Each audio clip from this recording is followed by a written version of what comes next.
Good morning, good evening, good afternoon, wherever you are, and welcome to Dreamy Dreamland with your Sensei Al Bob. I am he. I had my eyes on Friday, and they put this gigantic needle in my eye. I've had this thing done to me 15 times before, but this is the first time my eye has been made to look like a comic book villain. I can kind of see out of it. It's a little foggy. It's a little blurry, but I can see out of it. Could be blind, you know, and I could be in Sudan, you know, and that is right there in North Africa, right between the Red Sea, and it's right in a very strategic place. It has a lot of oil, has a lot of water, and has a lot of gold. And it had been run by a autocratic uh, Muslim for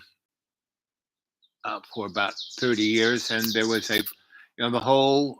It's the third largest country in Africa, and it had its whole population, about 100 million people, just said no, we're not taking this anymore, and so they just sat in the streets, and it was kind of nasty. And then in 2019, he resigned, and United States and EU and Saudi Arabia and Yemen, not Yemen, EA, kind of got together and were shepherding a democracy. And there was a autocratic military left over from the um, previous president of the deep state, and they were running the government, and they kind of were going along with it. And there was another entity that was a militia, and kind of like our Second Amendment, and they were kind of partnered up with the Wagner Group, and were their mercenaries in Africa, and Russia was supporting them. Putin was supporting them. So this looks like it could turn into a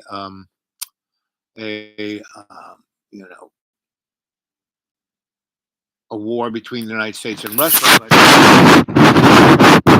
will pay the price. And what's happening is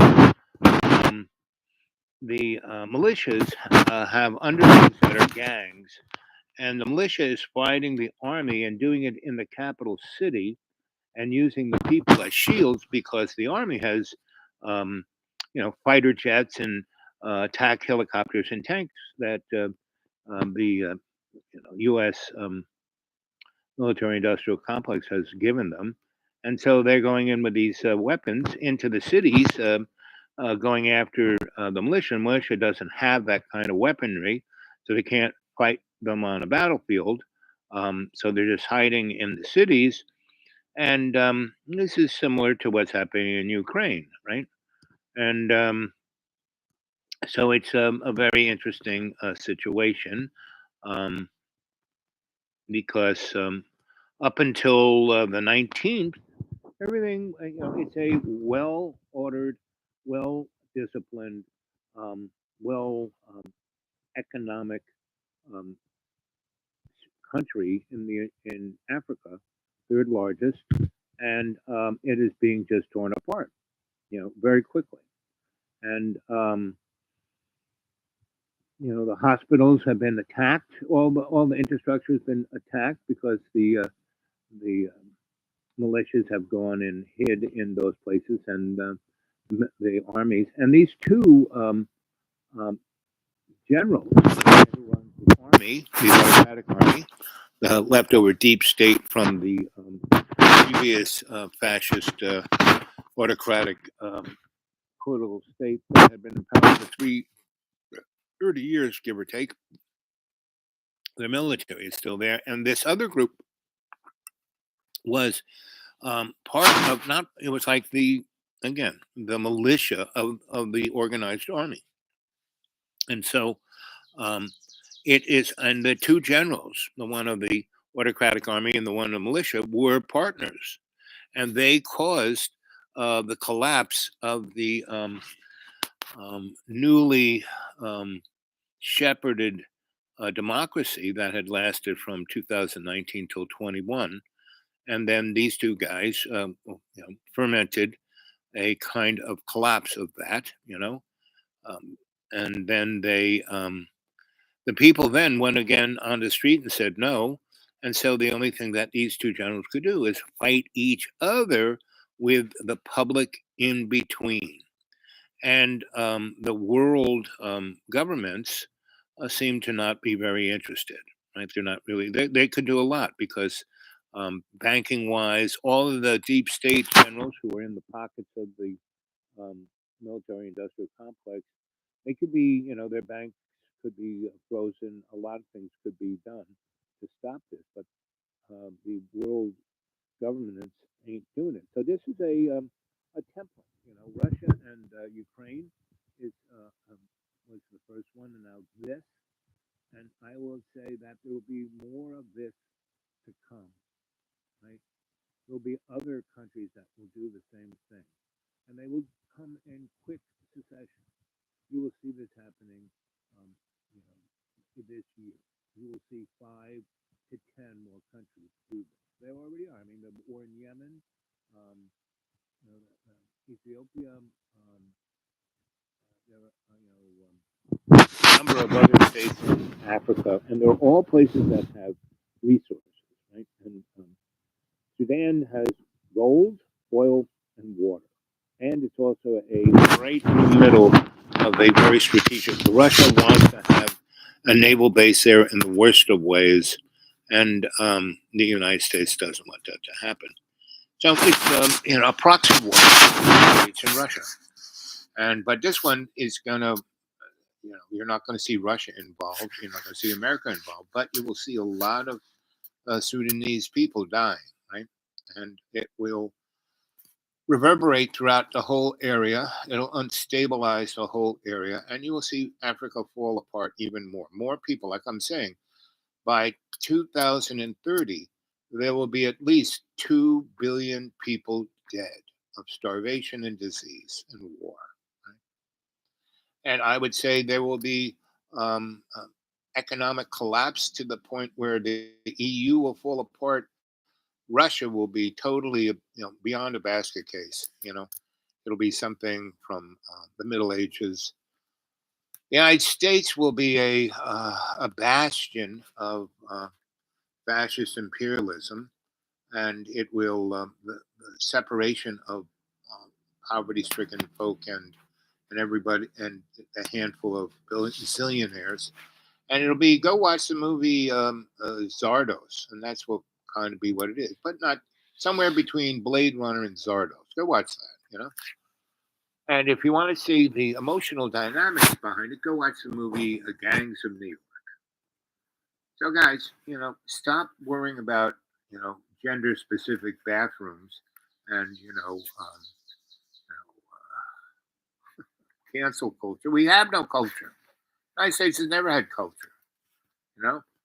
The white men who wrote the Constitution, that was just for them, not even for their wives. The women still have no rights. Right? They're still property.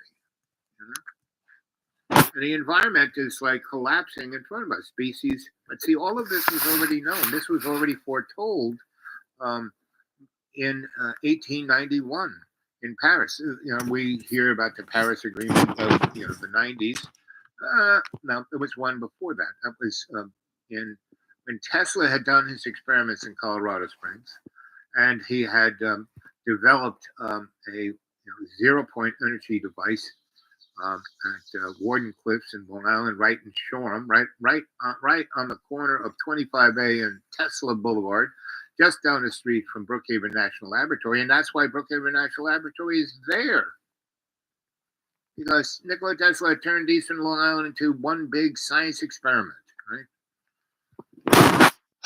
Time travel, if you read Preston Nichols' book, The Montauk Project, that's it. All those guys, Alec B. I was part of that crew, right? In the U.S. Psychotronic Society. I just didn't go the whole way. I'm a guy who wants to know what's going on. I don't need to sign my life off to, I have a I have good self-esteem. And I was doing a ton of other things, you know. I wasn't just playing around with those boys. I was trying to stop the Storm nuclear power plant. I was doing art. I was running a housing um, alternative in the Lower East Side and Red Hook and Brownsville and you know Upper South Bronx and we took over 50 buildings and housed 500 families. And New York City had the same organization that started during the Depression. And in all that 60 years, they did one building. In 4 years, we did 50. So and they took us to court. They tried us to stop us, and we used the Homestead Act of 1876, right? And so I'm watching people all around me do nothing, and not to say that everyone's doing nothing. I see a lot of young people. There's nobody there to give them a guiding hand. Me, I had tons of mentors, tons of people. Adam Purple, you know, Adam Over Groover, Billy Cruz, right? Over Levine, and people like Lisette Odell and 20% and you know the boys in the band that were just in front of Allen Ginsberg and his buddies. There was all of this going on. You know, there was the alternative aesthetic of the counterculture, right? And that was all destroyed, right? And you know, before hippies, what are hippies? People who shoot heroin, dirty folk who shoot heroin in their hip, you know. And when I was part of that movement, we were called flower children, right? So here I am, and you know, I've been here in the deep green for 20 years. In 18, I was able to shamanically keep the cockroaches and um, you know, folk of that ilk, you know, the cockroaches of California and Florida and Texas and the cancel culture folk and you know tweakers and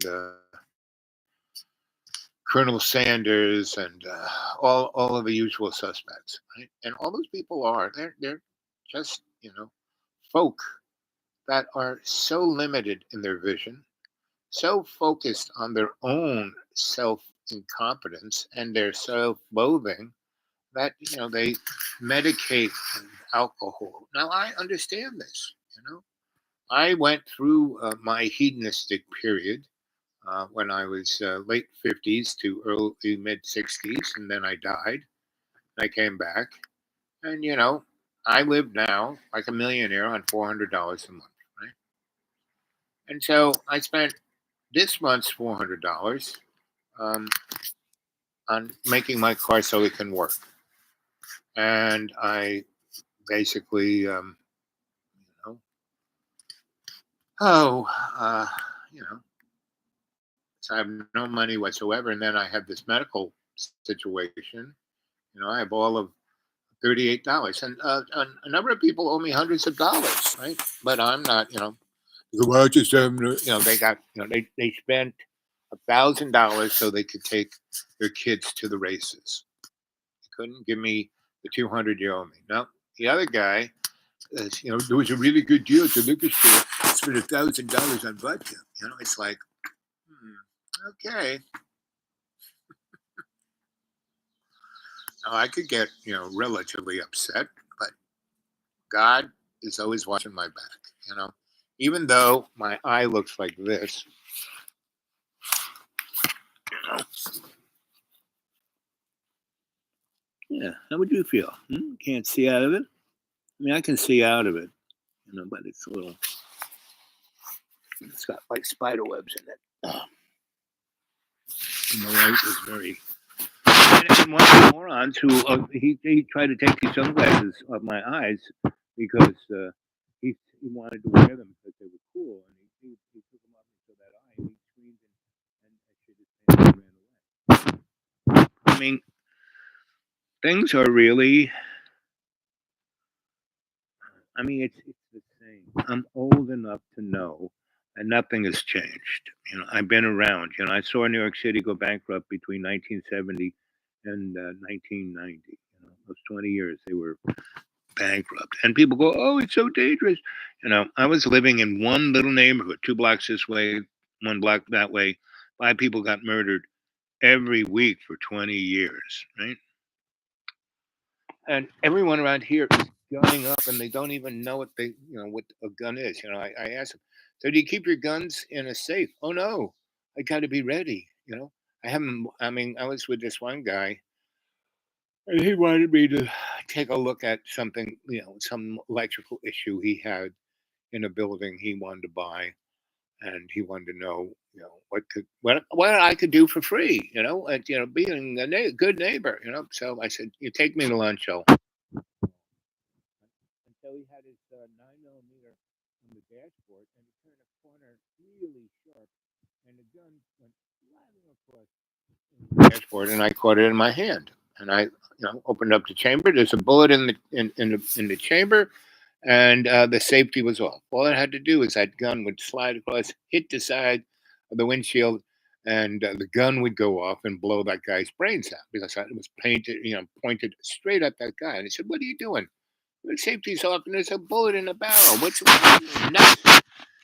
He goes, "I gotta be ready." I'm like, "Ready for what?" And in his house, he's got three. I don't know how many AR-15s he's got, but he's got a bunch of those, a bunch of 9 millimeters, and a bunch of automatic shotguns. And he's got them all over the house. He's got kids in there, like teenagers, between the ages of 9 and 17. Any one of them get upset with any one of them. They always fight. The kids are always fighting with each other, blaming them. "Hey, he's lying. He's cheating. He's cheating." I could just see, and one of them is play violent video games. Do what the video game tells me to do. And everyone is, the guy who bought, $1,000 worth of gun, that's his kids, and he's got all these speaker people who are slaves. And he just, he doesn't pay them. He just gives them more and more output.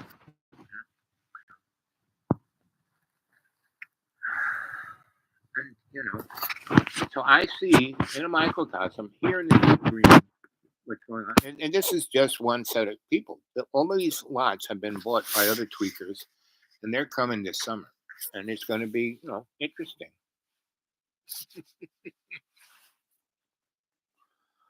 So anyway, um, there's nobody there. Nobody seems to want to take on these issues.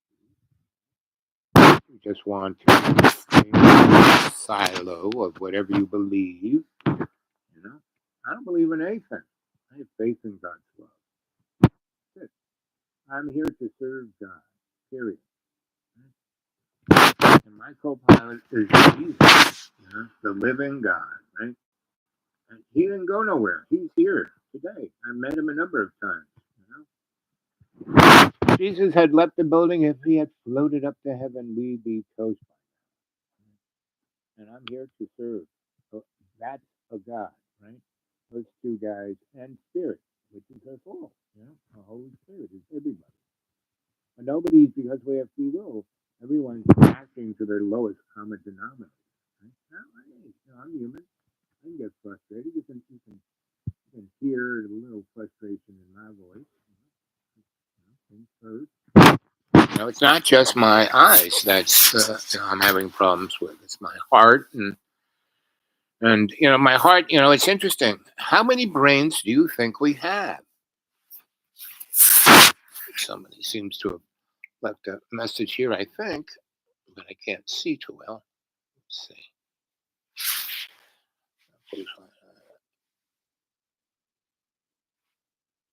Some audio problems. I'm probably putting my hand on the microphone. See, it's all about you guys. Christopher Robinson. How about now? Can you hear me now? Can you hear me now? Can you hear me now? But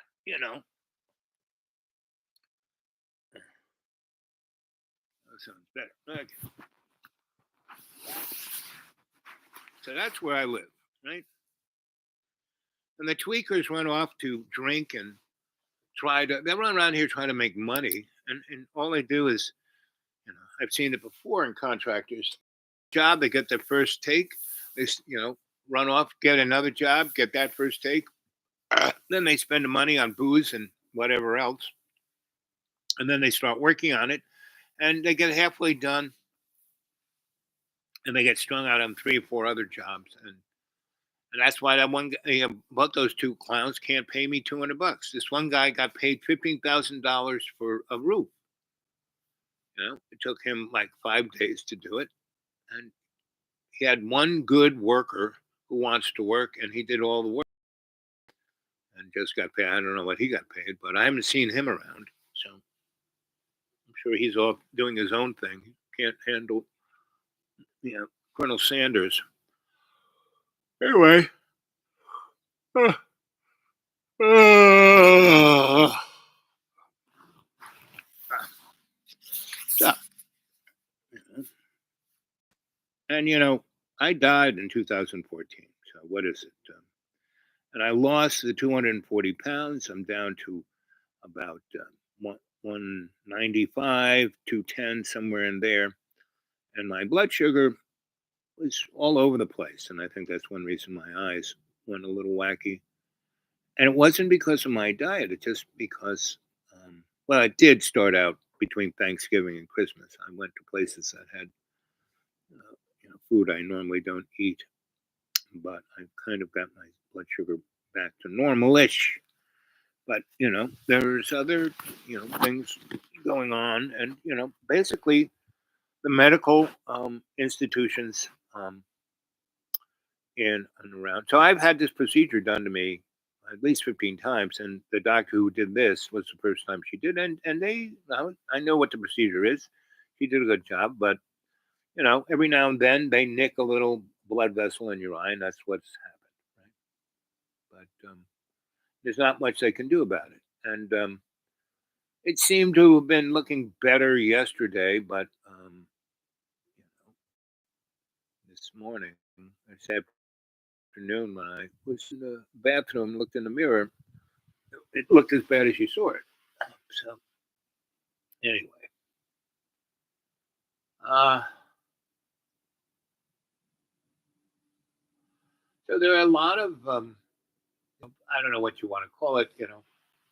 It's the globaloney, hail hydra, deep state, whatever you want to call it. Of course, it's there, and it's always been there, right? And the question is, and it's a small group of people, right? And they have been around for a long, long, long time. Back before Sumeria, the guys who built the pyramids, and those things were weapons. They weren't some burial tomb. Give me a break. They were built with exotic technology. I mean, how do you get you know 180,000 granite blocks the size of a house, weighing 120 tons each, out in the middle of the desert, right? They have to basically have anti-gravity. That's the only way you can do it, right? The other interesting thing is they have the mortar that whole the tolerances this thing was built. We can't do it today. I mean, when we put big stones on top of each other, there's an inch or two. We had to slab a lot of mortar on there. The tolerances of those gigantic blocks are like thinner than paper, and they still used mortar. Mortar, as thin as tissue paper, right? And it of a conductivity of energy, right? It was a conductive material. So you go, what the fuck? What's going on? And you know that word FUCK. You know what that means? Fornicate under church and king. And you know what fornication is? It's not a sexual thing. It is the human unplugging from God. seeing that they are groovier than God, and so they are going to, be a god, a man god, right? And every time we go this way, it doesn't. That's what Sodom and Gomorrah. I mean, God didn't turn those people into salt; those people did because they unplugged themselves from God. Right? I'm kind of like Job. So all of these things around me, and they're not really, you know, they're inconvenience. But I've seen so much worse that I'm realizing, okay, I'm here to serve God. So whatever this is, you know, not a big deal. It's a big deal for all these other people. Some people in Sudan, it's a big deal for them. People in Ukraine, big deal for them. People in Russia, big deal for that nice place. Healing him. Well, he's working in the king's chamber. Yep. Anyway, so that's where we're at, and yet as I was saying, back in 1891, all the oil companies, all the banks, all the big scientists, Tesla and Eiffel, and Eiffel built his own. Tesla came over to Paris and helped Eiffel build the Eiffel Tower, and the Eiffel Tower itself is a version of Warden Cliff. It's an energy device, yet it's not allowed to be used for the betterment of mankind.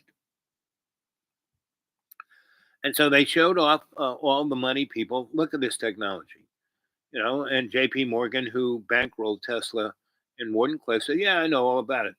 Nick did that in Long Island. We're not doing it. We can't make money. We're not doing.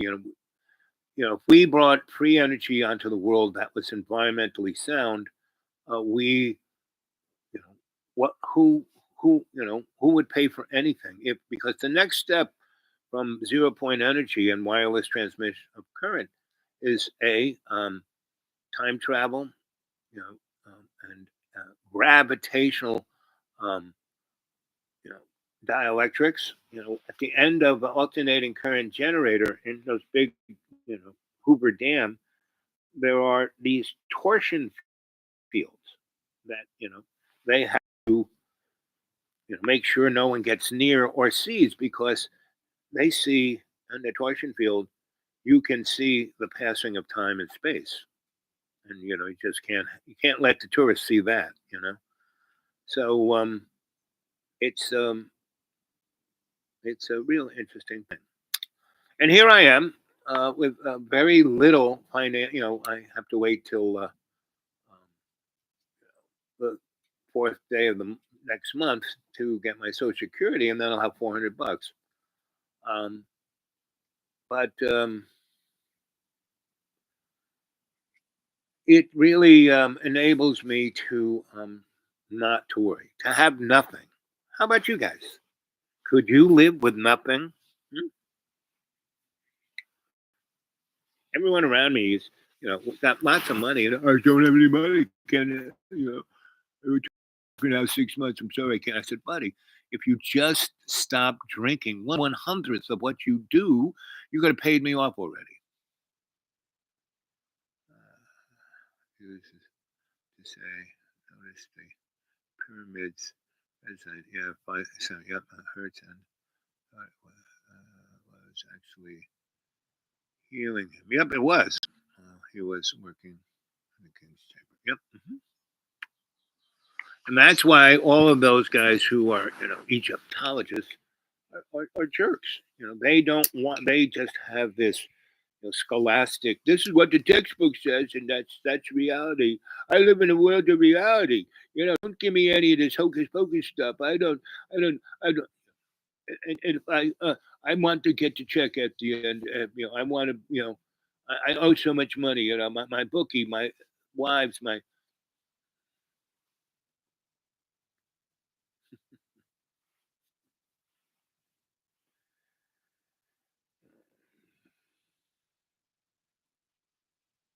I used to be part of the Theosophical Society, and up there in Pumpkin Hollow, they have a very nice retreat upstate New York, Pumpkin Hollow. I built a whole number of sensory deprivation chambers, and I read these articles about this Russian scientist and his silver tunnel, which was a time tunnel. It was just really aluminum, very fine milled aluminum with a little bed on the inside, and you kind of it was on roll as you got on the bed. You rolled them in, you kind of sealed the ends, and woo! And the closer you got to the North Pole, if you got to a place like we were upstate New York and in Vermont, the Northern Lights could be seen up there. So that was pretty close to the North Pole, or at least as close in America as you could get. And the closer you were to that electromagnetic flux coming in and out of the tops and bottom of Earth, um, enabled this device to really be interesting. I ran a little YouTube from another channel on one of these shows, and I would suggest you go watch the other shows. They're all there. I was looking at them the other day. They're all there, and people, well, what are they about? And I said, I pretty much have pretty self-descriptive things.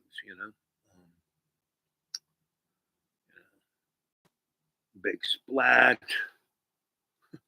What's to worry about?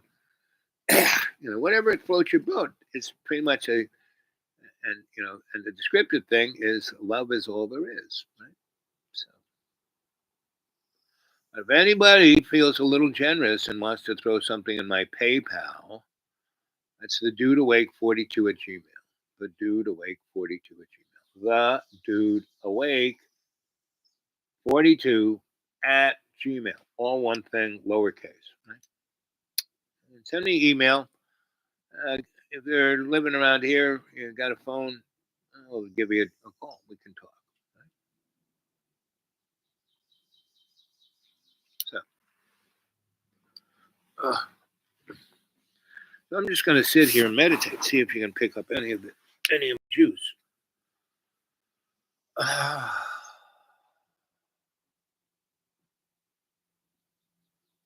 So one, I live down at the bottom of the hollow, so I don't really hear all these guys screaming and yelling and playing their rock, their tweaker hip hop music. I love it when white racists sing like black guys in the hood. It makes a lot of sense to me. um, and I love it when people write these songs about Joe Biden, and everything they say about Joe Biden is exactly what Donnie Trump did. And what's interesting is that Joe Biden is out Donnie Trumping Trump, and Donnie Trump out at Bama, and Bama out bombed George W. and little Dick Cheney, little penis Cheney. Ever was such. The two worst presidents, well, the three worst presidents were Woodrow Wilson, George H. Bush, and Bill Clinton. They have done more to usher in what we are about to experience. And it doesn't have to be this way. It's not even this way. You saw where I live, we're still in a Garden of Eden. Now, this place is extraordinarily sensitive, right? And it has,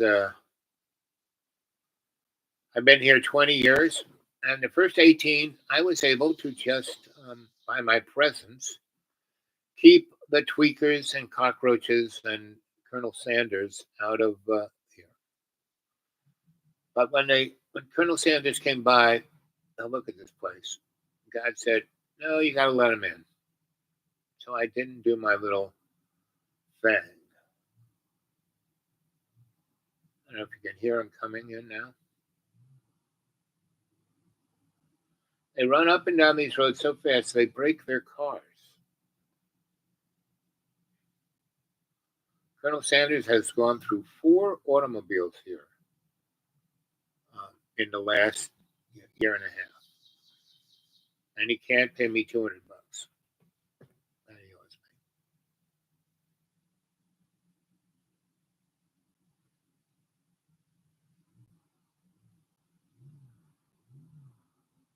And you hear him.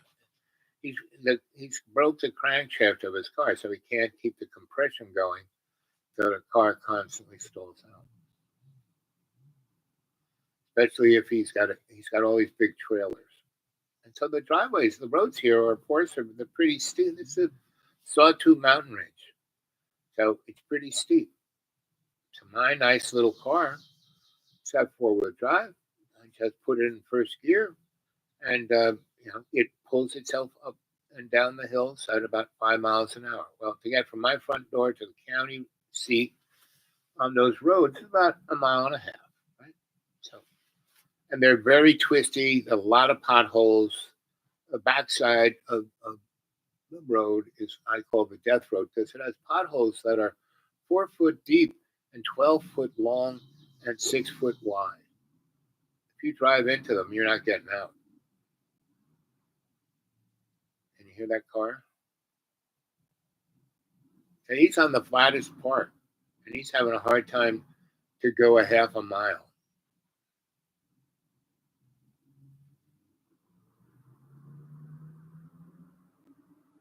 And now he has to speed up that hill.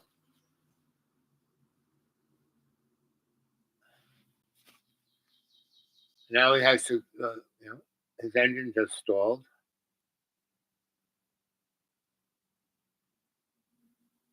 It's mind-boggling. It really is.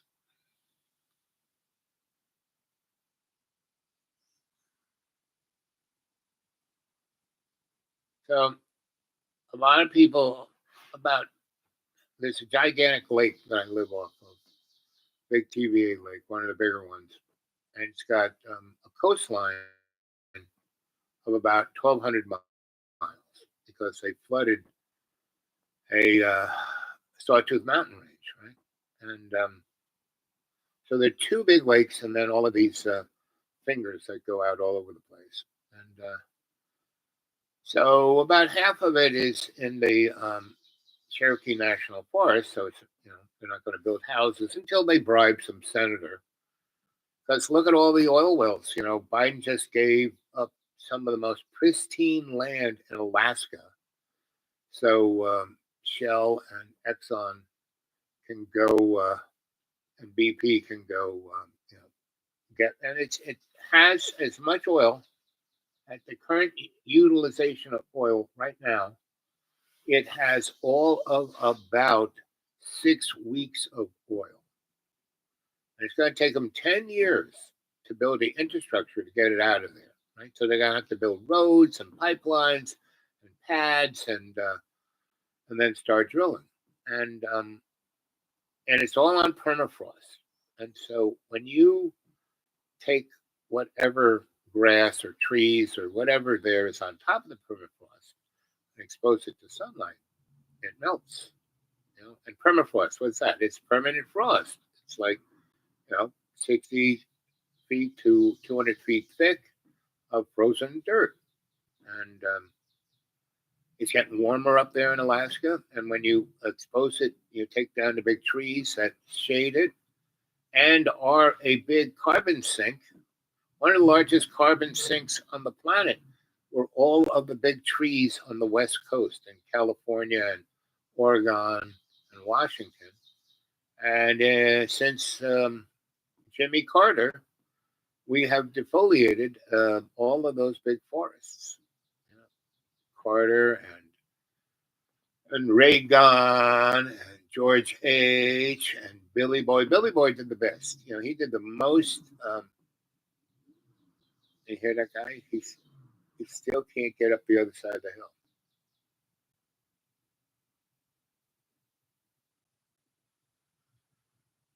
And he's just got in that motor and just throwing more crap into the air.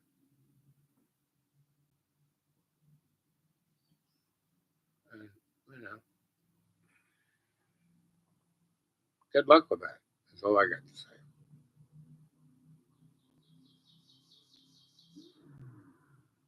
He hasn't gone more than a mile.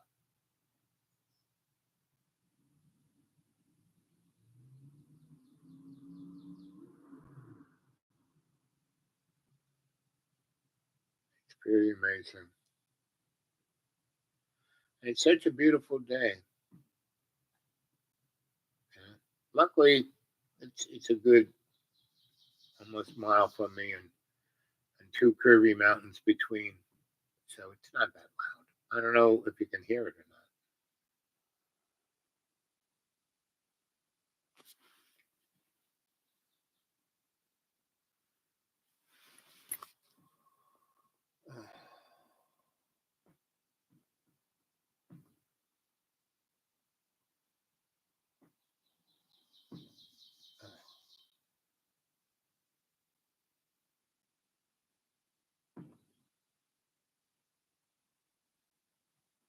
Oh well.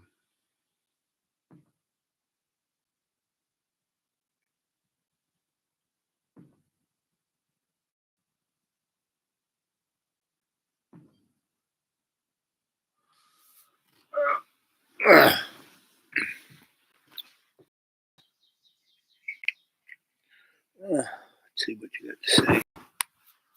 Uh,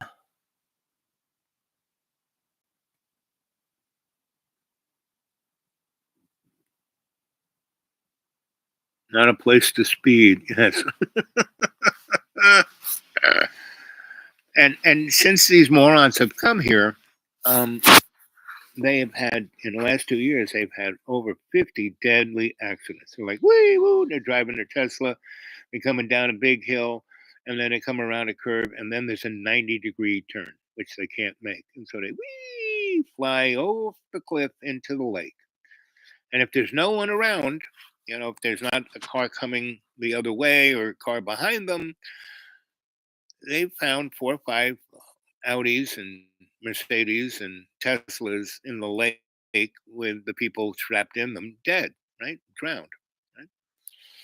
And others have, and because more and more of the Dollar Generals coming here, they're now on the little county road that was just made for farmers, gigantic tractor trailers, right? And half the people who are driving them don't even know how to drive a tractor trailer, and they just got their face in their smartphone that's turn left here, turn right there, and not that you're going down a quarter mile, steep mountaintop to the bottom, and then a 90-degree turn, and there's signs saying go 10 miles an hour.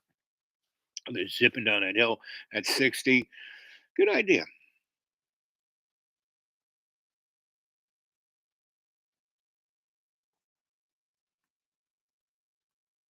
Yeah, there is. There still is. There are a bunch of waterfalls around here off of Watauga River. And there's a Kentucky. There's so much water around here, but it's being totally polluted, right? And that's what's happening in all these forests. I mean, look,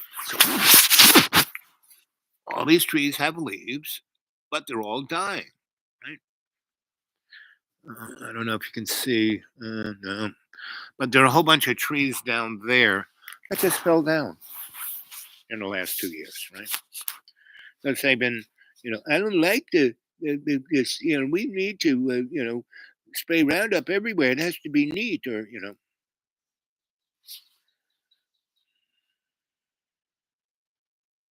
well, that's sad. Yep, it's more than sad. It's suicidal. So so I have a nice little cabin, and I have a nice little school bus that I drove all over the United States in 90, no, not 80, no 90. In 92, I was working for I don't even know. The Office of Standard and Measures, right? And they hired me as a demographer, and so I kind of worked for the Treasury Department, kind of worked for the Department of Transportation, kind of worked for the National Forests because I was looking at building a demographic model of where the people were going to move from, all around America, and they were going to move here, or at least the Blue Ridge Mountains of western North Carolina and Tennessee and Kentucky and West Virginia and Virginia. So I was roaming around in those neighborhoods, and that's how I found this place. And I was 30 miles in any direction to the nearest Walmarts, right? About 40 miles to the nearest city. And yet there was all this beauty around it. And so there were towns like Micaville and Little Switzerland off of the Blue Ridge Parkway at Forest Road 472, which is oh man, it's like kind of where you know Bill Shakespeare fell asleep and woke up, and that's when he wrote Midsummer Night's Dream. Right? And so that's where we're at. That's why this show is called Dreamy Dreamland. When I lived with the Aborigines in Australia, um, they knew I was coming before I even knew I was coming. Right? They contacted when I was on that Pan Am flight 007 from LAX to Sydney, right at the line of where the northern hemisphere goes into the southern hemisphere. I was in the airplane, and I was pushing a button, and the swirl was going down, and it slowed down, and it went the other way. And then all of a sudden, I was transported into the outback, and I was out around a fire, and I heard the didgeridoo. I never heard a didgeridoo until I heard it in that toilet. And the two animal totems, the most important ones of the Aborigines, at least the Wallamajiri I lived with, was ant and turtle because they were the foundation of the totem, right? And they were holding the world together, right? And they're right. I mean, out where they lived, if you sat in the sand and just was quiet, the ants would come out and dance. And I mean, a zillion of them. If you ever saw that Indiana Jones last one movie where he's like in Area 51 and the Russians are looking for the crystal skull and they're out there in the Amazon and they're fighting each other and one guy trips over an ant hill and then it's just come out and surround him and carry him away and bring him down into the supermarket of ants. That's where I lived, and so um, I would go walkabout with this old man, and and they had a written language. When I got charged to do this ethnography, because I was working for the Avant-Garde Theatre of Australia with Punch Hawks and the Circus Oz, and we were part of that whole scene. And I had done a big disco in Melbourne, and then Punch got a big grant from the federal government to make this Avant-Garde Theatre of Australia in Sydney. I mean, in Melbourne, and Sydney was doing the movies, and Melbourne was doing the theater, the experimental theater, right? Which was getting the actors their chops to go work in the movies, right? And Australia was very good at having that kind of workmanship um, mentality of everything. So we did all kinds of amazing things, and I was when I was in Sydney, I had stumbled into oh um, they were making the last wave or a new version of the last wave. I don't know if it was the one that got to America or the one that was made again. But anyway, they had a bunch of Aborigines from that movie, and they kind of like came over and started talking to me, and they like knew me.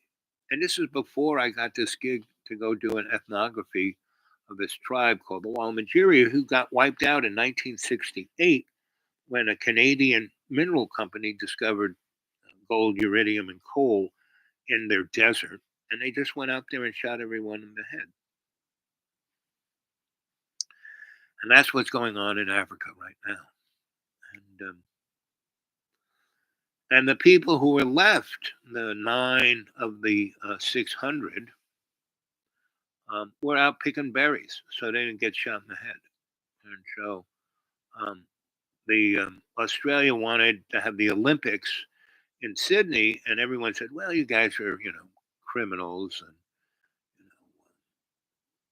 you're a colony of criminals, and the criminals who they were not like your basic pickpocket. No, the criminals were like Rupert Murdoch, and Reginald Ansett, and everybody of that ilk. And that, a good example is Queen Victoria's cousin was the surgeon of the court, but he was also Jack the Ripper. And as long as he cut up, prostitutes, not a big deal. But when he started going after, the lady who ran the store down the street, they had, the thrifty minstrel class. They had to like, so they couldn't arrest him, they couldn't charge him, they couldn't hang him. What they could do is put him on the boat and send him to Australia, because the cost to take somebody from England to Australia was like sending someone to the moon. So, and that's the people who populated Australia, right? And they destroyed it in less than 200 years. It was the most amazingly beautiful place. And if you wanted to know what Australia looked like back in the 1780s, all you had to do was go to Tasmania. And now Tasmania is destroyed too. But I went there twice. To a friend of mine had an aunt there who was an artist, and the energy of the Tasmanian devils were the Aborigines that were there, right? And so when you went there, if you were a sweet like farmer or a goat herder or an artist, and you had no real angst or ego, you weren't somebody like Colonel Sanders or any of the tweakers, or Reginald Ansett or Rupert Murdoch, you'd be okay there. It'd be very nice. 'Cause it's like unbelievable. I mean, they had these trees called the Hume pine, which were bigger than the biggest pine trees in California that don't exist anymore. We kind of cut them all down, or destroyed them, or burnt them, or poisoned them, because they want people out of California. They're depopulating. That's why they're turning California into hell on earth. They're depopulating, and then they're going to take all those tweakers from California and send them into the rest of the cities of the United States, and turn them into um, you know um, Snake Plissken Escape from New York. So I mean, movies are great because they really tell the story of what's going on, right? I had a friend in Australia, but it's too dangerous there for me. Too many poisonous oh boy, is there ever in Melbourne? They have a little teeny spider. I mean, teeny weeny, teeny teeny, and it loves to hang out on toilet bowls, right? So by law, at every bar and every restaurant in Melbourne, there's a where you sit on this, throne, pick up the seat, and look all around. If you see a black little spider with a red on it, take a piece of toilet paper, crush it up, and throw it down the toilet and flush, right? Because if that little guy were to bite you in the butt, you'd be dead in 3 minutes.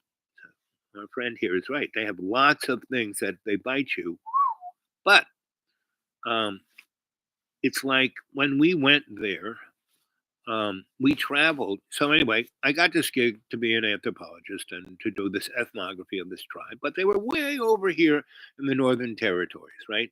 And we were, Sydney was here, um, Melbourne was here, Adelaide was over here, Broom's here, Pine Gap is here, the capital is over here, and so when we went there to get this gig, if they had given us a car, I could have just driven 900 miles this way, right? But they gave us a Greyhound bus pass for a year, and so we could get on the bus and go around, right? So that's what we had to do, because the bus, they didn't have a bus that did this. But we had to go all the way around of all of Australia. But that was great. We saw all of Australia. And everyone on that bus but us were old people with oxygen tanks. They had lived their whole fucking life. They were Australians. They'd never left their little neighborhood. And so now that they're retired before they're about to die, they might as well go see the rest. And so half of them died on the trip because it was hot, it was sticky, it was dirty, it was nasty. But my wife and I had a great time. And the other interesting thing is you get on a bus and you're going to drive. So we're going to go all the way over here, right? So, basically, it goes from town to town to town. And every, 120 miles, when he wants to take a piece or get something, he stops at a truck stop. But when he's ready to go, if you're not on the bus, he takes your suitcase off, throws it on the ground, takes off. Right? Now, the next bus isn't an hour from now. No, the next bus is a week from now. Right? So that happened to me and Don and Ann, 7 times. We got thrown off. She was out clicking away with her Leica, and she'll be right back. Just can't wait. I gotta go. Throw the shit out. Right? After the second time, instead of me getting upset, I just said, well, we have just a great time. When we were in Adelaide, I went and saw this guy who was the quote unquote expert on this Aboriginal tribe. And he said, well, they're like children, blah, blah, blah, blah, blah, blah, blah. They blah, blah, blah, blah, blah. They want to blah, blah, blah. They don't have a written language, blah, blah, blah, blah, blah, blah. That's what the textbook says. And I know because I read the textbook, right? When we got there, everything that moron said was wrong, right? The SX70 had just come out. And because I had worked for Xerox, I knew a guy in Sydney who worked for Xerox, who also worked for Polaroid. And they had this great large format Polaroid camera. So they gave me one of those and 100 pieces of film. And it not only made the picture like a Polaroid, it made a negative, right? And that's what they wanted. So they gave me this box with a camera and all this film. And I would put that in there and take the picture and a big, almost 11 by 14, a 10 by 10 image would come.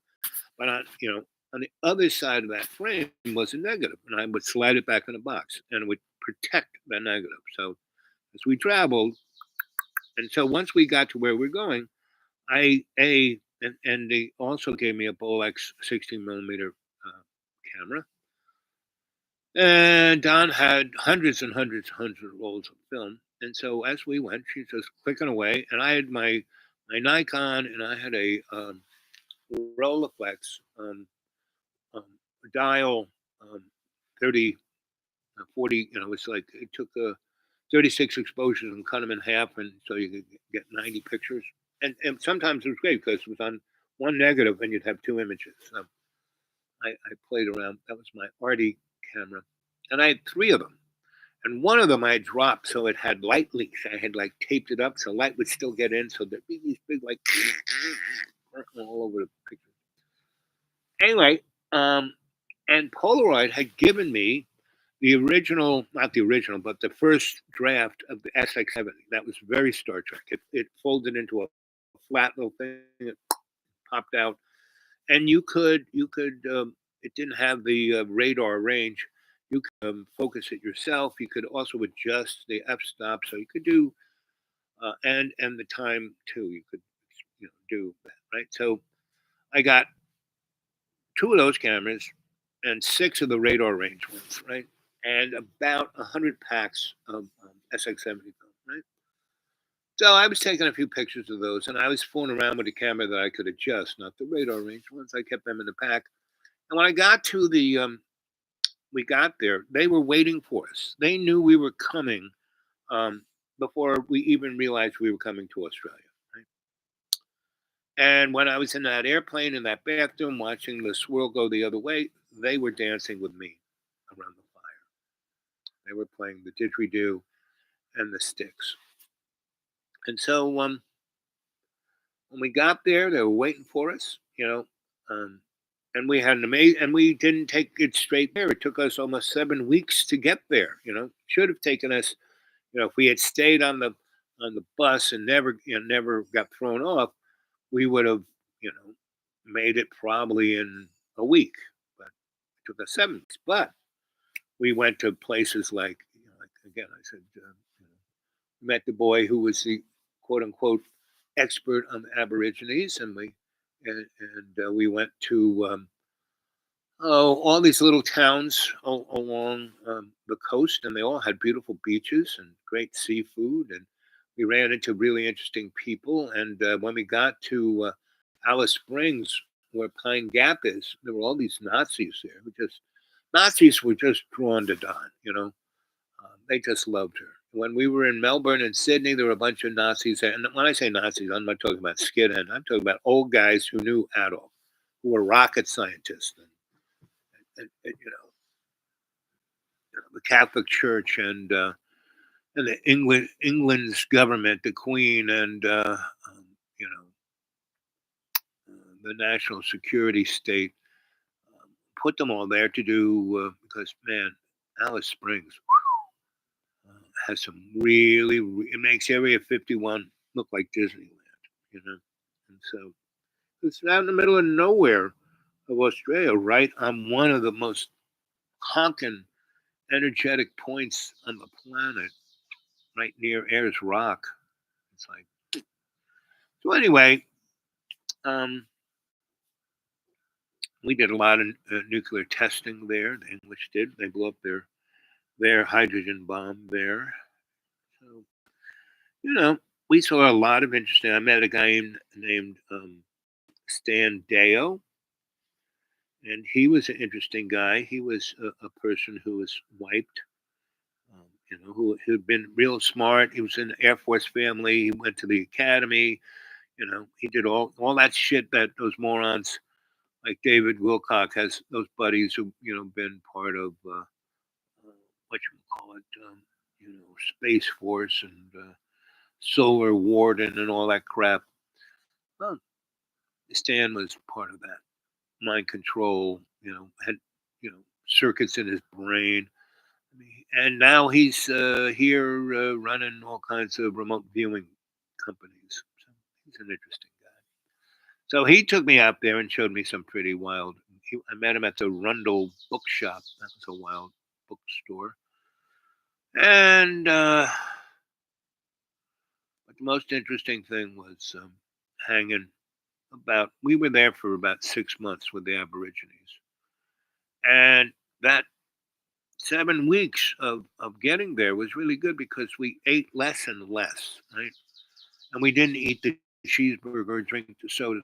We were eating fruit and drinking good water, and we were staying with people who would pass us on to other people. And so by the time we were there, we had gotten all that sugar and grease out of our system, and so the bugs weren't really attracted to us, right? So, oh, let's see. I think I actually have. I think I do. Yes. Let's see.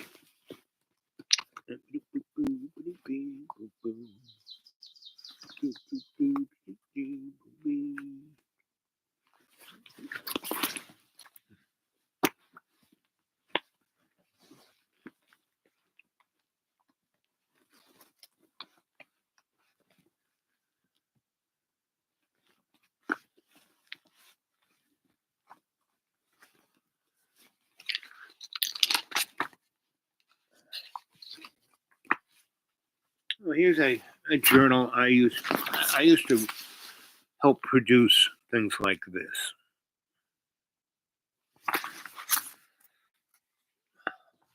Do research with these guys. Electrostatic longitudinal waves, Tesla, Kovac RF rectifier, and making electrostatic diodes.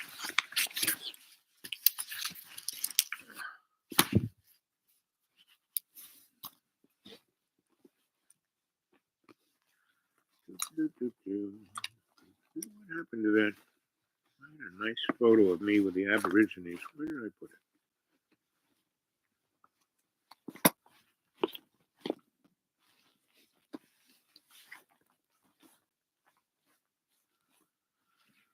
Oh well. I need it, it'll pop up somewhere.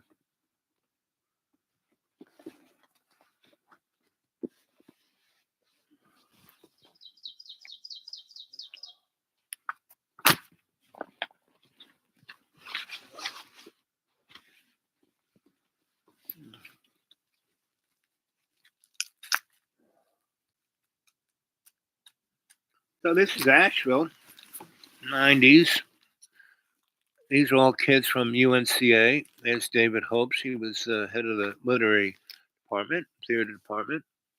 And we took over this building and we did poetry and we did art and we did theater and we had discussions about you name it and anybody who wanted to do anything. This guy, he had been in the Navy. So this guy had been a Marine. And I went around with my big red truck and picked through rich people's garbage and brought stuff, and we just used it to make art. Here's my protege. I turned him into a lighting technician. I don't know if you notice it. He doesn't have a hand. I taught him how to juggle with one hand, and he bounced the other stump. And this is the stuff that saves the world. This is called culture. And I learned how to do this from the Aborigines, right? Well, other people too. So here's doors we found, and we just started painting on them. And then I sold them to David Hopes, not David Hope, but the guy who had Blue Spiral. This guy, Poetry Alive. It's a planetary thing now. It's kind of like the moth, and he started it there. I am playing the keyboards. I can play anything. I can do anything. I just get in the groove, right? Because I don't know any better.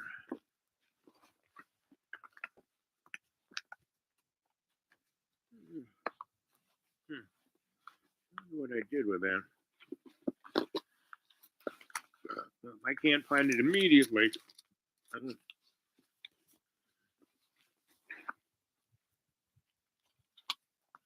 Okay, well, such is life. It'll pop up somewhere else. I'll show it to you. And now, all of the arty stuff, all the political stuff, all the technical stuff, all of the, you know, esoteric and mystery school stuff, it all still going on now. Like I said, nothing's changed. Same as it ever was. Rosemary Beebe.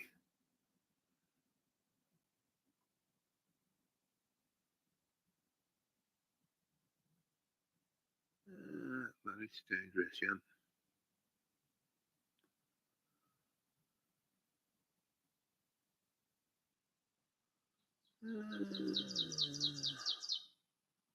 Alice is my friend Alistair, and we lived. Yeah, and it's Australia is a very interesting place because it's got one foot in another universe, and then the other is this truncheon um, fascist government that's there.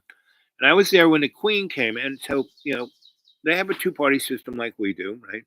It means nothing. And so they have the Labor Party, which like the unions, and the Liberal Party, right? And they have a two-party system, but they also kind of have the same kind of thing England does, so they kind of have to get along. Anyway, the Liberals are the staunch, racist, what you call it. Rupert Murdoch started the Liberal Party, right? His great grandfather did, right?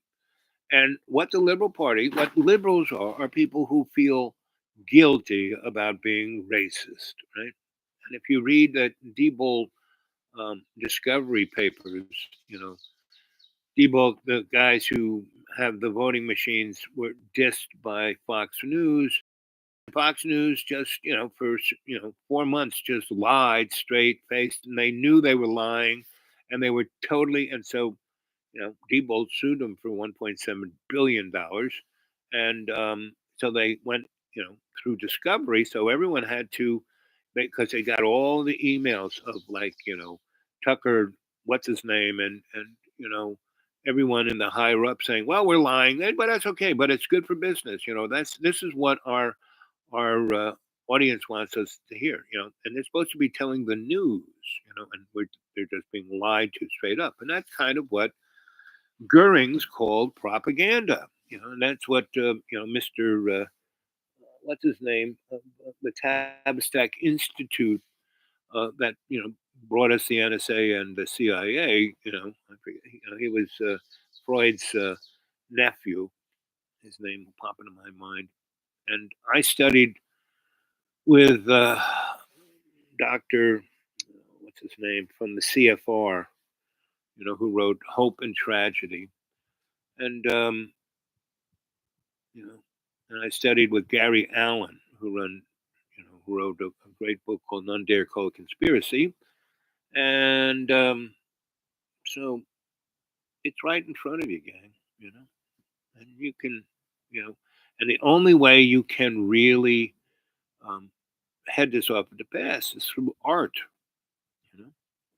Now, I'm pretty blind, and I can, the thing that's keeping me alive is being out here in the deep green, and but I died in 2014, and I'm just, you know, every time I go out, I find a few people who need to talk to me, right?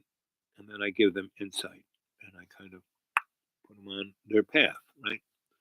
Instead of going into meth and heroin and addiction and prostitution and crime and guns and death, yeah, I kind of push them into like art and culture and starting their own business and being passionate about loving one another. And so, that's the 11% I was brought back to do. So so there were about three people, but I only have one thumbs up. Come on, don't you want this show to go a little more viral than it does? Couldn't you just put $10 into my PayPal? No one has put anything in it since 2 weeks before last Thanksgiving. I used to get about $50 a month, which was nice. It was a nice little cushion, you know. But that's okay because I live like a millionaire on $400 a month, and that is quite. I kind of like it. I like as the cockroaches come in and Colonel Sanders and all of them, they get very upset with that. I live a very comfortable life. Right? They go off to the supermarket and and get processed food. I go into the dumpsters of restaurants and make very nice meals and share it with them. And they can't believe, but this tastes so good. How do you do this? And I said, well, I use my conscious intent. I pray. And this guy, so Colonel Sanders, he was getting some of his tweakers up. He wanted them to, he woke them up at around. Guy never sleeps, and so he woke them up at about 7, and they had partied with him all night. So they had smoked cigarettes and drank a ton of booze, and you know, they were like, oh man. So I heard him drive up and down, and this other, he's got a new tweaker here, and that guy, I don't know what he does, whether he went to work and then came back and then went to someplace else, but he went up and down this road about 5 times between 5 a.m. and 7 in the morning. And it's very interesting because I'm at the bottom of the holler. And I don't hear them play their music. I don't hear them screaming and yelling. I don't hear them on their motorcycles. But when they take their cars down this road that they have to, the motorcycles they take like into the forest, and so they turn this whole forest into a motocross, and they it's really amazing. Every place they drove their two wheelers and four wheelers through the woods to make paths, it's right where golden seal and elecampane and morels were growing, and they are very sensitive. And so just they started doing that in the fall and did it in the winter, and so um, the vibration of the machines and the exhaust is enough to keep those entities from growing above ground. Now the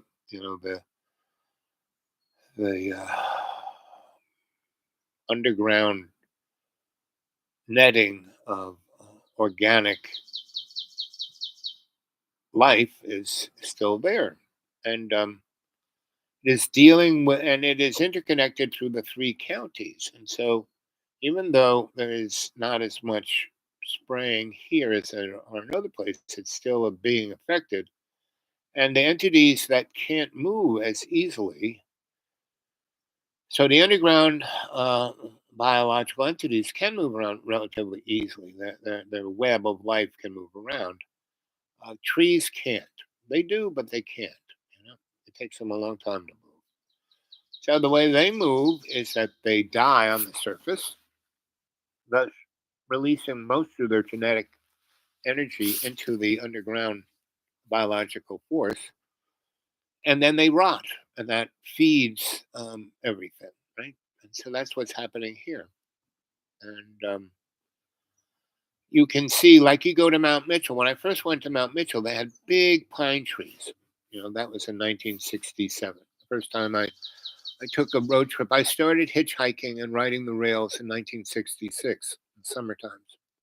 And I kept doing it between 66 and 74. And that was enough for me. And I came back to New York and I was really grooving on being the dude. And then I met Donna on the subway and we started our studio, DNA. And then we traveled the world. And in those years, I traveled the world too. But it was more interesting in a lot of ways to travel America between 66 and 74. Right? And I went to Ireland in, I guess, 71. And then in 72, I came back um, late 71. And I kind of, like, so, between 66 and 74, I was trying to stay away from my draft board. And so I was all over, that's why I was all over the place without any return address, right? And I went to lots of colleges. That's how I learned how to be the roaming itinerant scholar because, in those days before computers, man, it was easy just to hung out at Duke, at UNC, at University of Maryland, University of Pennsylvania, at College Park, well, Maryland College Park. University of Pennsylvania is they have a strange name for that town, for that school. And up at UVM and at UMass and at Dartmouth and at William and Mary and where else did I hang out? Georgetown. Pretty much stayed on the East Coast. I went to the West Coast a little bit, but I just didn't like it. Nobody was real. Right? Oh, it's getting nippy. I'm gonna move into the sun, or at least warmer area of the deck. Uh, rah, rah, rah.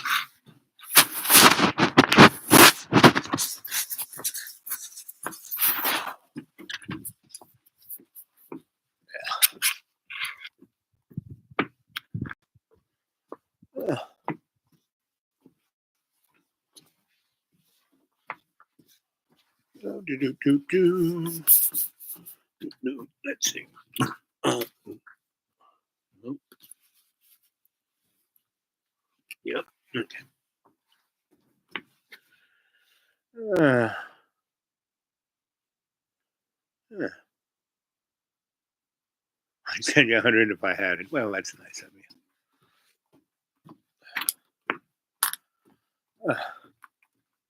I don't know what happened to the folks who kept sending me 20 here and 40 here, and I'd get somewhere. Somebody sent me $1,000. I mean, not all at once, but over a period of time. So I've been doing this now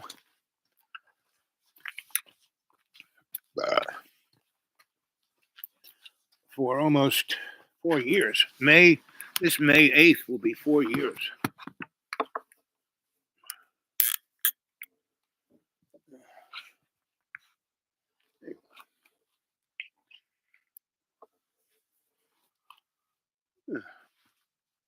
Let's see. Mr. Magic has been a little strange these days. A lot of people getting strange.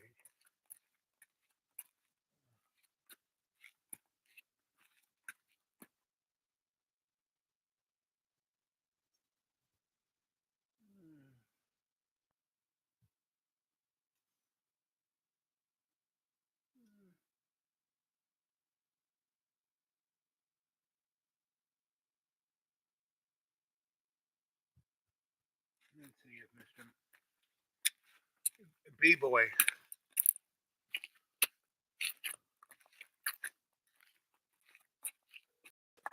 If B-Boy picks up.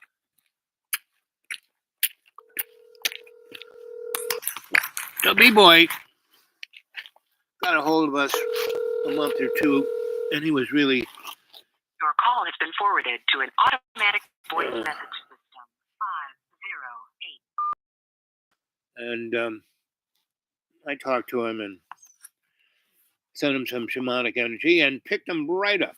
You should never really get down and out about a loss of a girlfriend or a boyfriend or any of those kind of things, because every relationship is all our relationships, and it's just a mechanism of learning, right?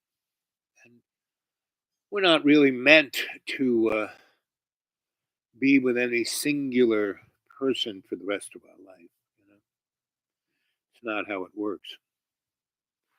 Okay, let's see if we can get somebody else.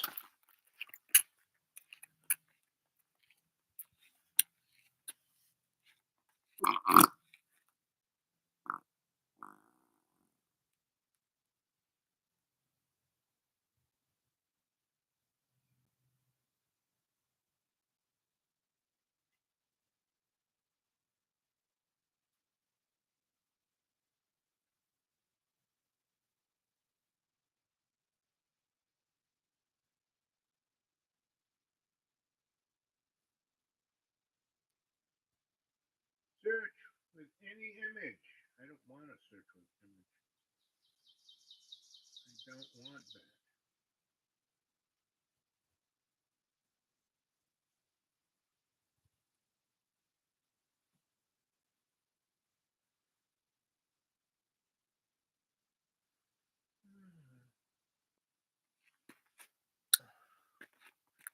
Here's Mr. Magic. Let's see.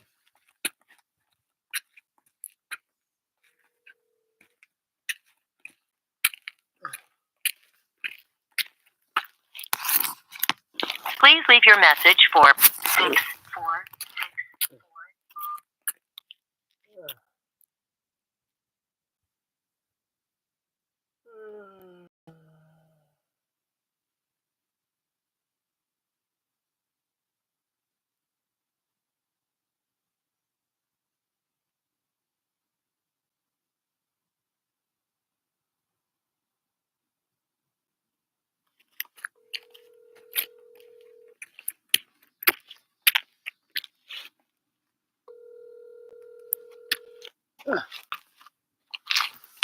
So here's a patron saint of art, Sweet Polly. She's done so many great cultural things in Roanoke, Virginia. She's the Swami Mommy of. Hello, you've reached Polly Branch. Please leave your information. Polly Branch. Let's see what Garrick has to say. GB.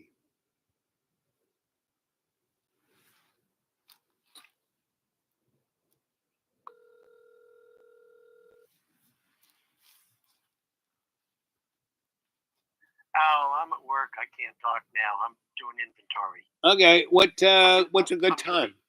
I'm going to be in New York. You're going to go there at all? I'm going to be there the 1st to the 5th. Oh no, I'm dying, so I'm not going anywhere. Probably. Oh God. Let me try.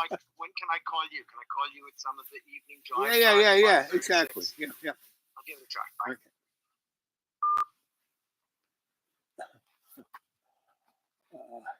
Yeah, I'm dying, and we're all dying. Don't you know that? As soon as you're born, you're fucking dying. People are so wigged out with their sacks of water. Oh, it's nice in the sun. getting a little nippy over there in the shade. How do I look in the sun, all lit up with the trees up behind me? Uh,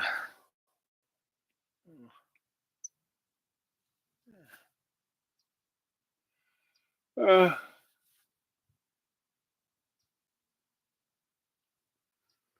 uh. So yeah, I've had a great life. I've traveled and seen and been and done and all the above. Uh, And and it's interesting. I spent a good 70 years not being stuck until I realized that I was stuck in being not stuck. Now I've had every relationship I've had, even with Colonel Sanders and the Tweakers and Grandpa Cockroach and all of the unmentionable ones. Those were good relationships too, because I was loving to them.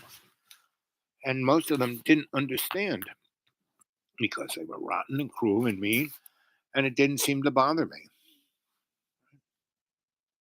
because it didn't, because it had nothing to do with me. It had everything to do with them because their life was about them, and they didn't realize the real meaning to life is not about me. It's about the we. And they didn't know that because all they could do is take advantage of the we. And all it did was make them poorer and poorer, you know? And they had to run away and run away and run away and run away. And I was never running away from things. I was always running to things, right? And to be with things, to be part of things. Right?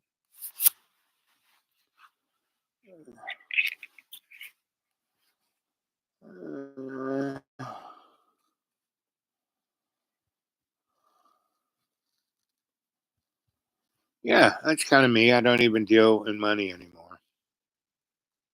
And, because I had a nice little garden, but um, this place is so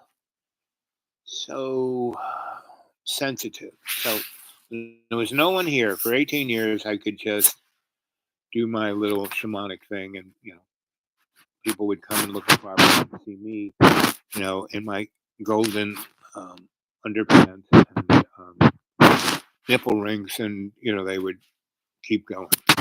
So and I had a plastic straw hat, and I had a Mickey Mouse ukulele that had a little crank that it played that, and it also played the song from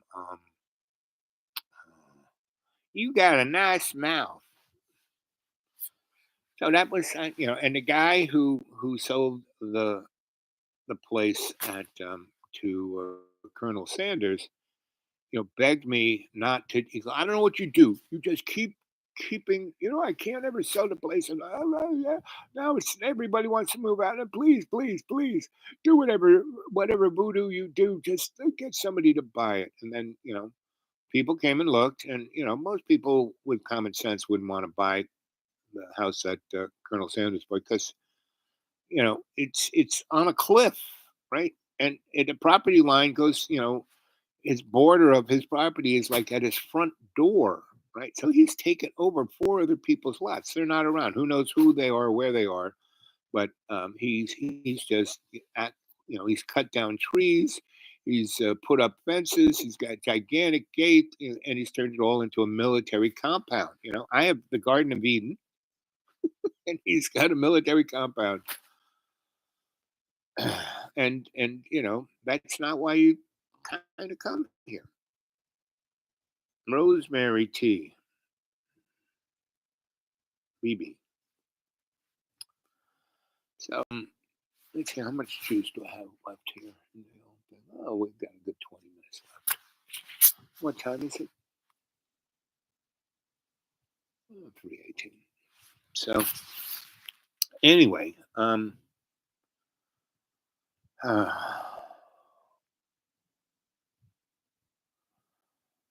I am.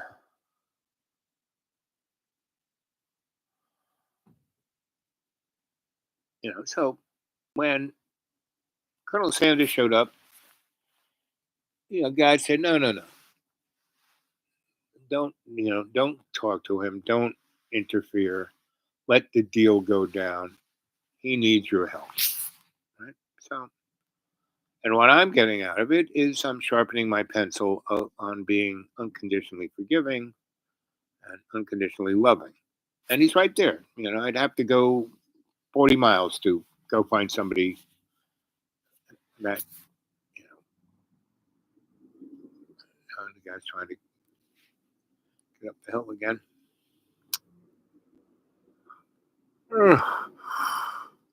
You know, uh, so a lot of shit's going to hit the fan this year. We are in our, let's see, January, February, March, April. So this is the fourth month. We're going into the fifth month, May, which will be, relatively, I think today's the 24th.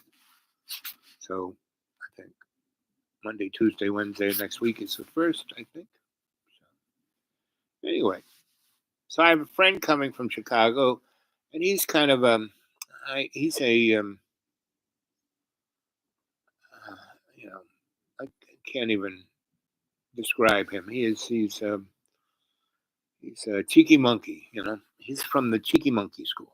I mean, so am I. But whereas I shamanically mess with people, he physically does. Right. So he's a big guy. He's kind of a Russian, Ukrainian, you know, Corsican mobster, um, union guy, retired.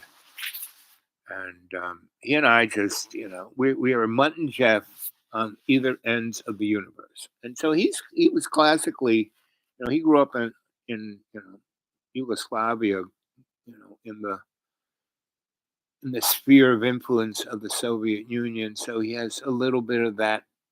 That was his education. He went off to college. He got pretty good education. Blah blah blah. But he is, So I'm the only guy who kind of knows him, and he always like explodes about things, and that's just what he does, and I ignore it. And I've known him for years, so he doesn't have too many friends. And his wife is brilliant. She wears the pants of the family. He's just the guy who makes a lot of noise. He's the distraction. She uses him as like, look at him, and then goes and does what she does.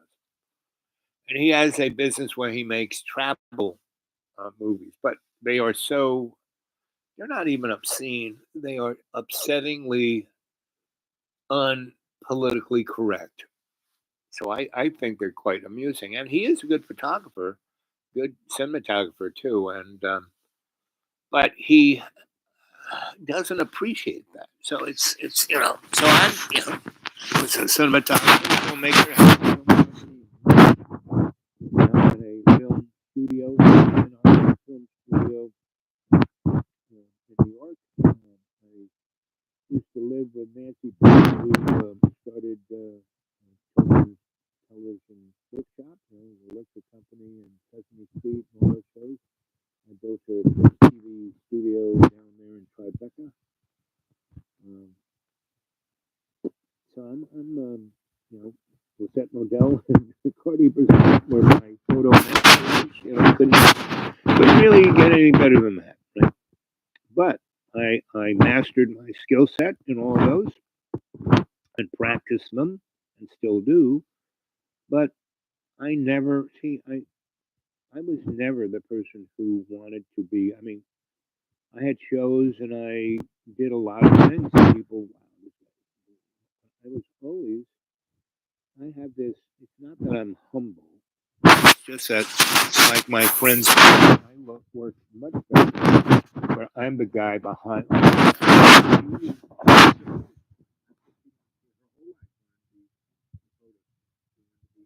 She was Andy Leibowitz's first assistant in San Francisco. She was head of Rolling Stone's darkroom. She was the first one. She printed all those Annie Leibovitz things that were on the front.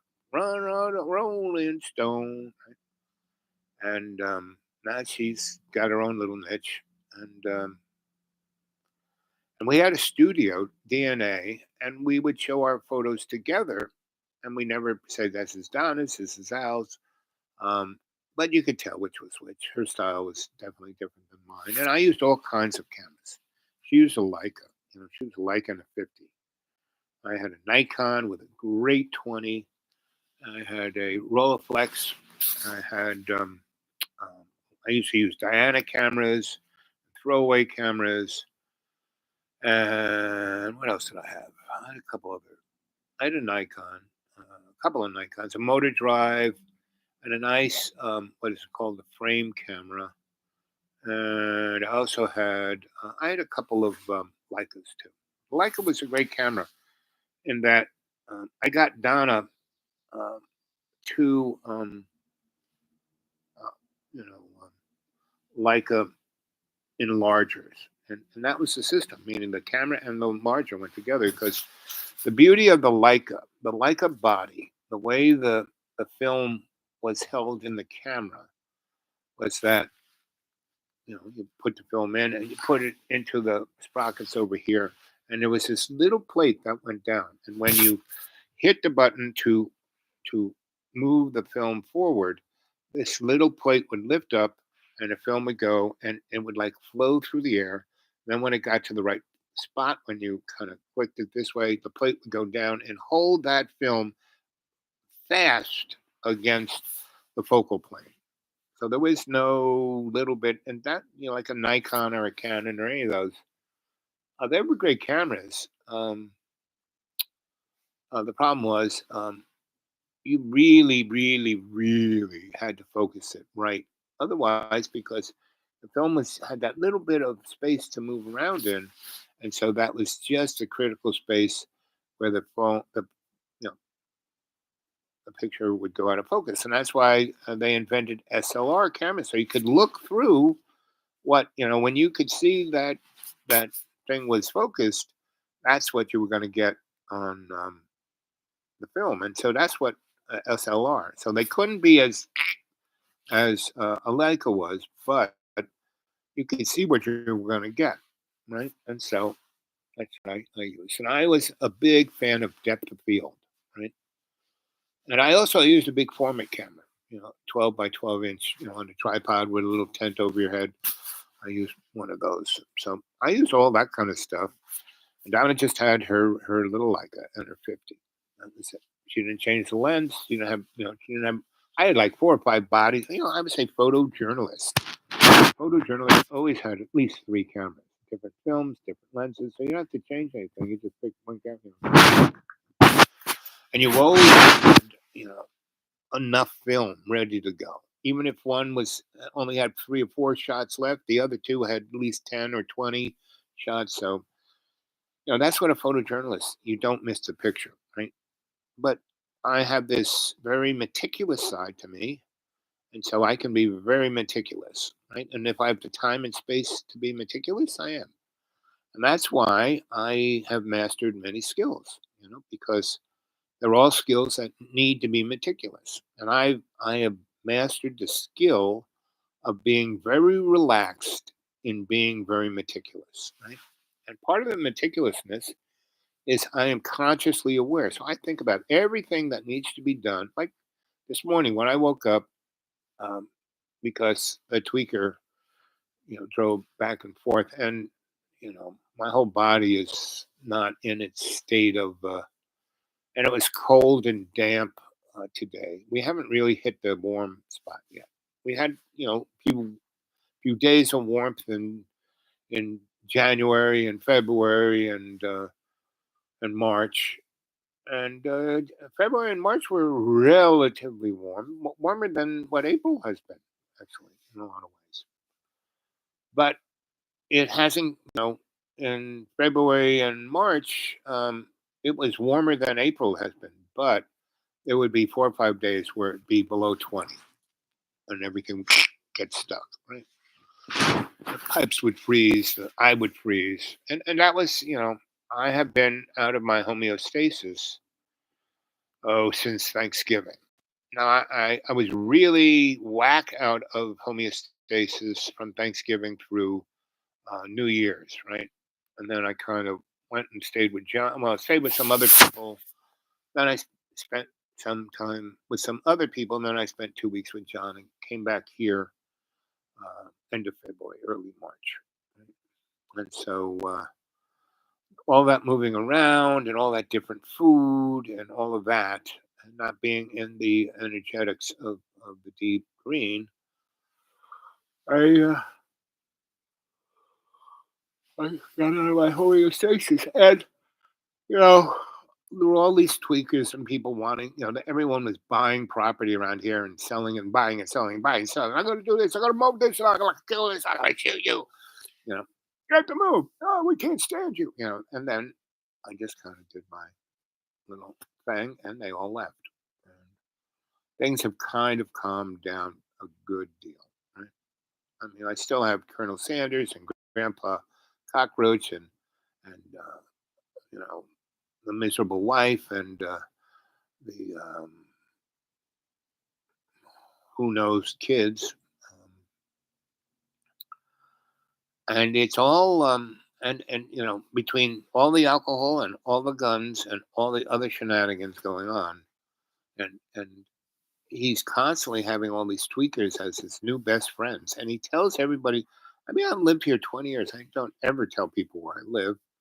I say, "Oh, I live in the deep green," and then when I want to have some people visit him, I'll tell them where I live, and I'll explain exactly how to get here.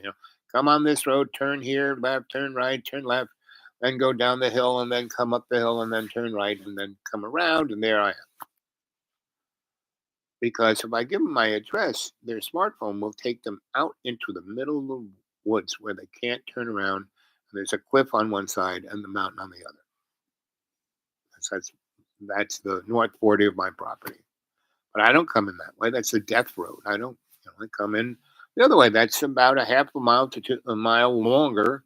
But fuck it, it's a lot easier. So, but nobody can find it. You know, I have two or three friends who can find it. Right. One's a state trooper.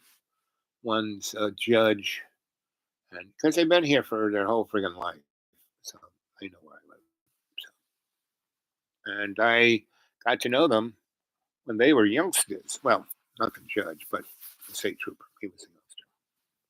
And I got his ass saved. I got him out of where he was heading and got him into school and then got him into college and then got him in. He went into the military and then he became a state trooper, right, an investigator. Because I had been, anthropologist, a forensic anthropologist. So that's kind of.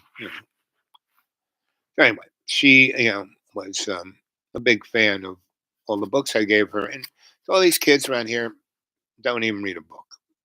I said, why don't you try it? Just stick your toe in. You might.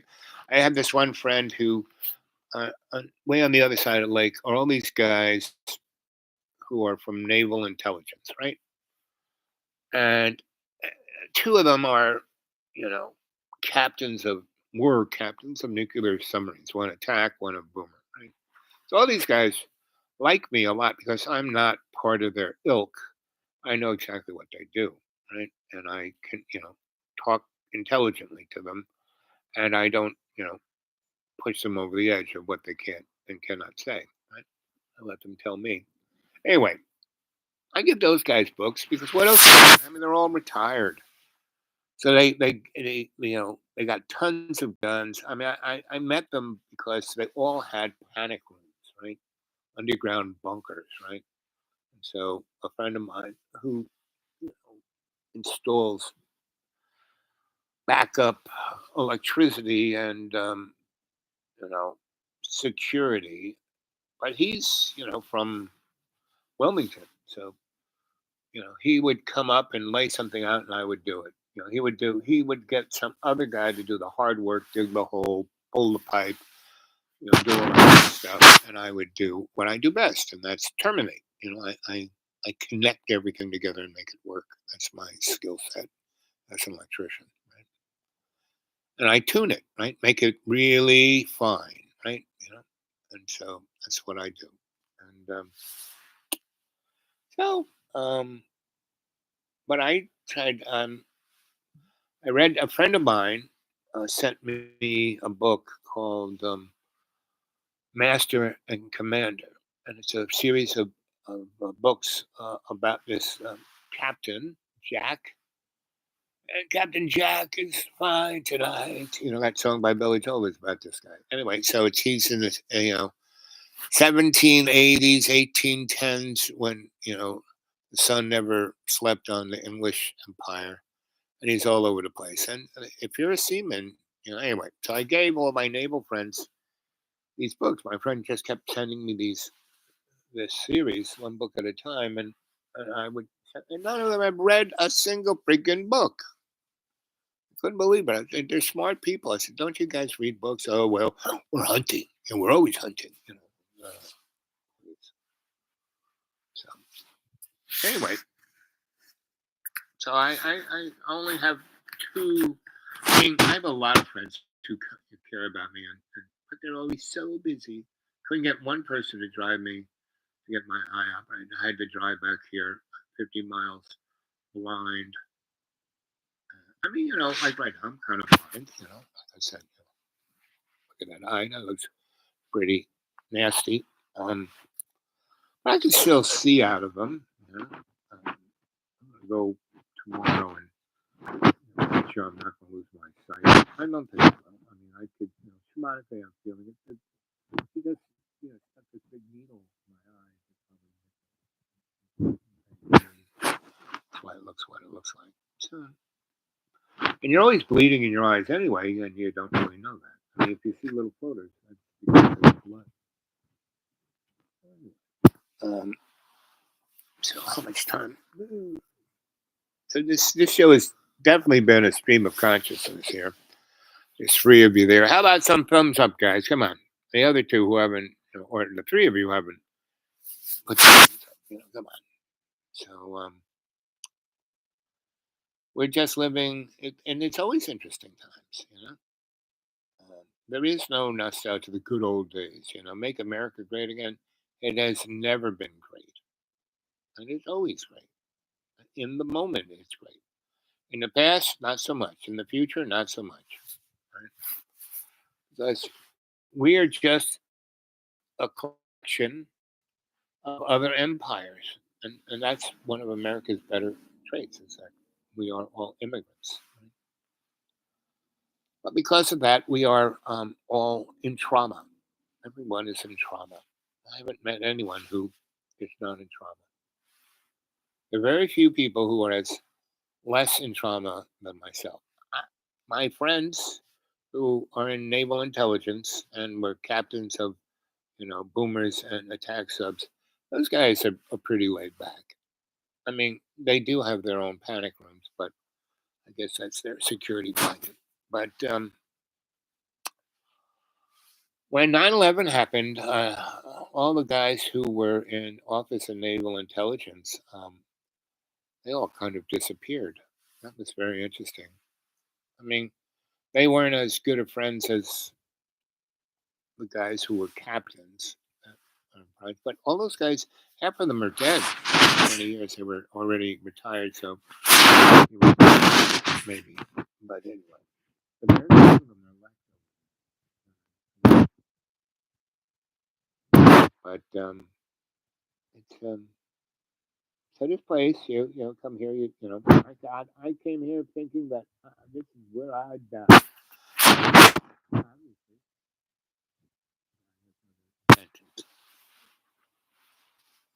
If I was going to die, I would have died, 10 years ago. I mean, I did die 10 years ago. I just came back, and then didn't let them fuck with me. I brought myself to this good state of repair. But I severely damaged pretty much my bag of water. And it's just my shamanic essence that keeps me alive. And, and my agreement with the burning bush that, I would finish up at 11%. Burning Bush has plans for me. So he wants me to tiptoe up the essential matter a little bit more. I mean, I'll probably come back as a human. Who knows what kind of human or where that kind of human is, but someone who can use the skill sets I have developed here. Because all those skill sets I have here, I developed somewhere else to get to this point. And that's what my master Akasha K said when he was teaching me when he was in physical form. And my sensei in Vermont, Shinto priest sensei, Quigley, Dr. Quigley. That's another sensei. And George, the guy whose institute published those electric spacecraft. Go look that up, electric spacecraft. That's been, he had been doing that for a good 20 years before I showed up. And he was doing it at Lockheed and Martin Marietta and Grumman Aerospace. And he worked on, that service module that got the boys to the moon, right? That was, oh, we're using a fuel cell. Yeah, that's what we're using. It's a kind of anti-grav energy device, Tesla device, got to the moon. But such is life.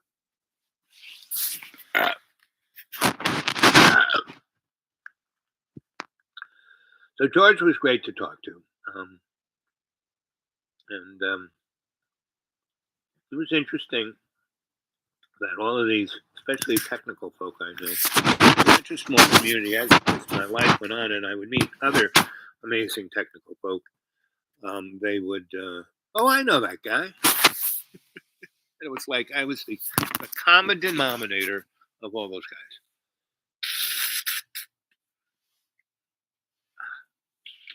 So the secret is don't blow real hard on your nose because otherwise your eyeball will pop out, right? So any of you three want to say anything? We've been on the air for 1 hour, 53 minutes and 26 seconds. And we have about, maybe 10 minutes left. Any questions?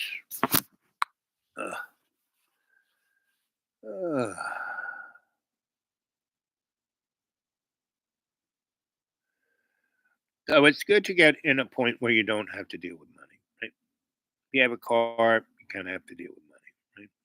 If you and I had, most of my life, I've always had whatever amount of money I ever need. I still do, so that's kind of what it is. But everyone is like, so, oh, I'm worrying about money. Oh, but I have all these gold doubloons in the wall. Why don't you spend some of them? Because if the shit ever did hit the fan, those little gold dinars or those little skins of gold you have, um, you know, are worthless once the shit hits the fan. What are you going to eat that gold? No. If you have gold and you're trying to barter, somebody will just take it from you and kill you. Just like guns. You have a gun, they'll take it from you. Right? The best weapon to have, as Sue said, is your brain. The first 40 pages of the art of war is don't have a war. Do everything you can to not have war because war is just violent diplomacy, right? So that's basically it. And this thing that's going on in that just blew up in that African country, the third largest, is being, augmented obviously by not the people who live there, people who are manipulating it for their own hidden agenda. And so is the war in Ukraine and Russia. Russia's reading a script, so it's the war of the two Vlads. And anybody who goes on and on like Scott Ritter. It's like, give me a break. If that guy isn't the loyal opposition, I don't know what is. I mean, come on. He was an intelligence officer, CIA, NSA, Marine. Come on. You know, no one in that. That's why I never joined anything. I worked for them. I danced around them. I played with them, but I never signed a paper. I never wanted to be obligated. You know. Here comes a tweaker. There's a guy who left at 5 in the morning.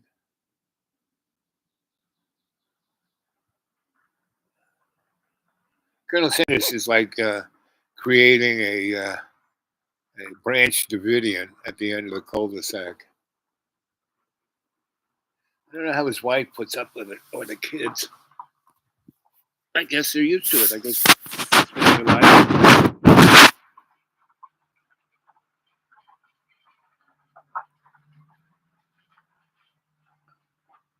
That guy's car is not going to make this road.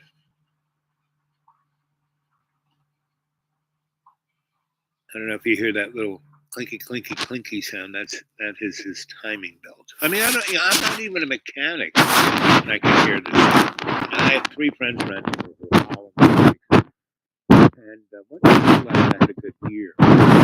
They would bring a vehicle over and say, "What does that sound like to you?" Because they wouldn't tell me what they thought it was. They wanted to know.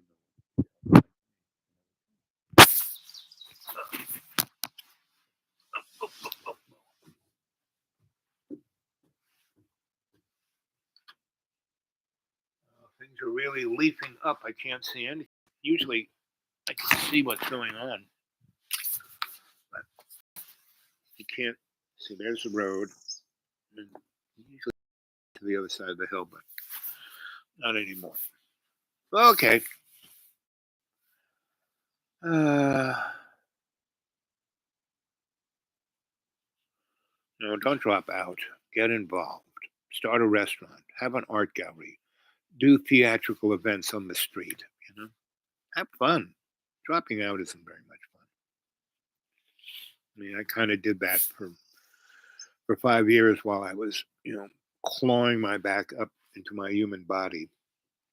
So anyway,